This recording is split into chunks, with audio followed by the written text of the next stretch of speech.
নিজের জীবনে অভাব ছিল, কিন্তু বাংলার হারিয়ে যাওয়া স্মৃতিকে বাঁচানোর জন্য তার যেন কোনো ক্লান্তি ছিল না। পারিবারিক কারণে পড়াশোনা শেষ হওয়ার আগেই তাকে জীবিকার সন্ধানে শিক্ষকতা শুরু করতে হয়েছিল।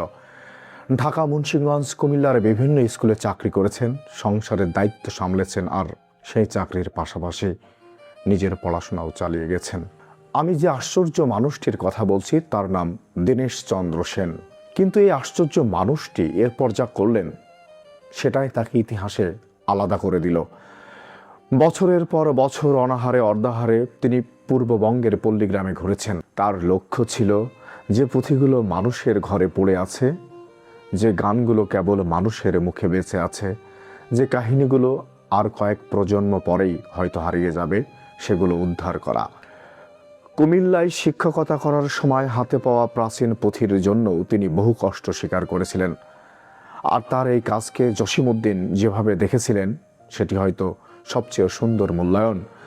জসিমউদ্দিনের ভাষায় শত শত বছরের তুলোট কাগজের পুঁথিগুলো লাল কাঁথা মুড়ি দিয়ে যেন মরণ ঘুমে অচেতন ছিল।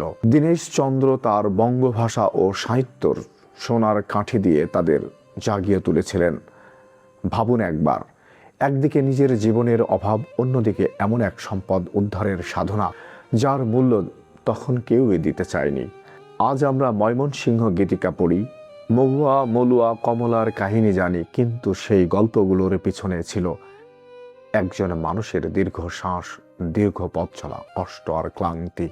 তবুও ভেতর থেকে একাগ্রতা কখনো মুছে যায়নি। দীনেশচন্দ্র সেন তাই শুধু সাহিত্য সংগ্রহ করেননি, তিনি এমন এক বাংলাকে উদ্ধার করেছিলেন যে বাংলা হয়তো দীনেশচন্দ্র সেন হাত না বাড়ালে চিরতরের জন্য হারিয়ে যেত।